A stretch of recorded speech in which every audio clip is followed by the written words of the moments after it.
Je suis le vigneron qui est revenu en 1979 sur le secteur, en 80, qui à l'époque avait travaillé dans la recherche en biologie, chez Mérieux, qui avait un contrat à durée indéterminée. Et quand je suis revenu au pays, les gens m'ont dit André, il est fou.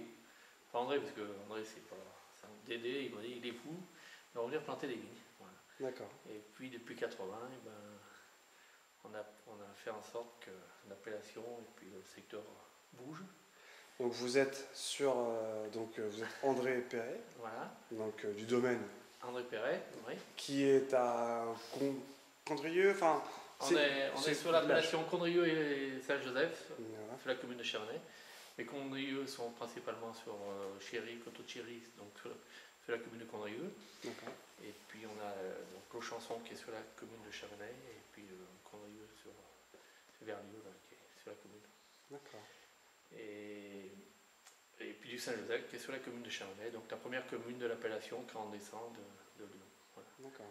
Et donc vous êtes arrivé ici je me suis installé officiellement en 85, mais je suis revenu en 82 pour planter des vignes et puis planter des vignes, défricher et m'installer.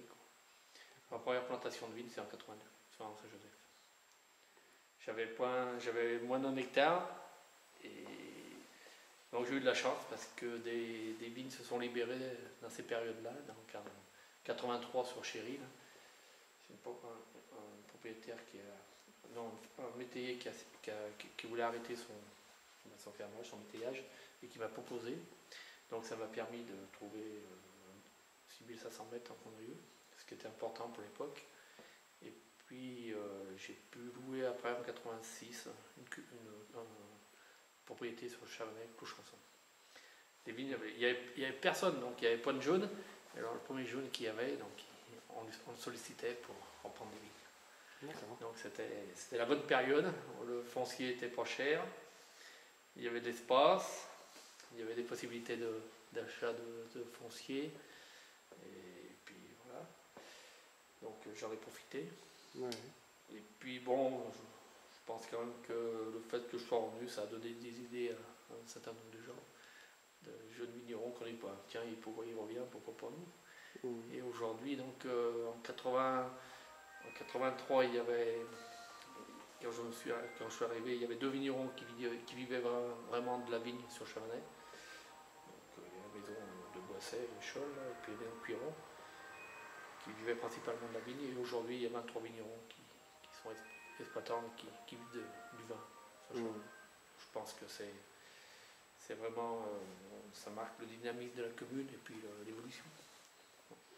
Et à côté de ça, donc il y a eu toute l'infrastructure, il y a eu le laboratoire d'œnologie, il y a eu marchands de cuverie, de bise qui sont installés à Verlieu, à Chamonix. Matériel agricole, c'est dans la même zone, on a toutes les corps de métier. Corps de métier, on a la mangeard, la bouteille, c'est tout dans le même secteur. Vous voyez, c'est vraiment, ça montre le dynamisme de la partie viticole de la commune. Super. Ouais. Et donc vous avez combien d'hectares au total? Aujourd'hui, donc j'ai 12 hectares en production et 1 demi-hectare que je suis en train de planter. Là, j'étais en train de planter le Tabouni, je suis encore. Oui, il faut jamais s'arrêter. Donc sur des terroirs à majorité granitique, c'est du granit, oui. Donc, dans le coin. Qu'est-ce que vous allez essayer de ressortir un petit peu votre philosophie, votre démarche avec vos terroirs que vous avez? Donc vous faites des blancs sur Condrieu et des rouges sur Saint-Joseph. Et donc qu'est-ce que vous allez essayer de ressortir de vos terroirs, de ce que, disons vous avez en blanc, là, donc on essaye de respecter les terroirs avec les terroirs de Condrieu sur le Coteau de Chéry qui est un peu sur les terres de Bourgogne on appellera un climat avec soit grand cru, soit mauvais cru, mais bon plutôt grand cru c'est vrai qu'un terroir qui donne des vins, bon, c'est attention à la minéralité et puis la garde. Ça fait partie des Condrieux qui ont beaucoup de garde. Puis bon, une cuvée sur Verlieu avec des vignes un peu plus jaunes, avec un peu plus des vins un peu plus, pour découvrir le Condrieu avec ses notes un peu aromatiques, un peu plus frais. Puis Chanson, qui est une cuvée aussi de vieilles vignes avec des notes plus florales, un vin très fin, mais qui a peut-être un peu moins de garde que Chéri. D'accord. Et en Saint-Joseph, donc celui garni, donc avec des vins en terrasse, qui sont très bien exposés. Essayer de garder la finesse, le fruit et la finesse, voilà. Les tanins pas trop durs, pas trop pas tanniques, ces vins lourds des Côtes-du-Rhône qui sont. Ouais. Voilà. Enfin, moi, ce que j'ai ressenti sur la dégustation. Un peu les vins bourguignons, voilà, un peu. Voilà. Ouais, un petit coucou à nos amis bourguignons. Voilà. Un petit clin d'œil. Oui. Mais c'est vrai que j'ai remarqué, enfin, de ce qu'on a dégusté tout ensemble, on retrouve.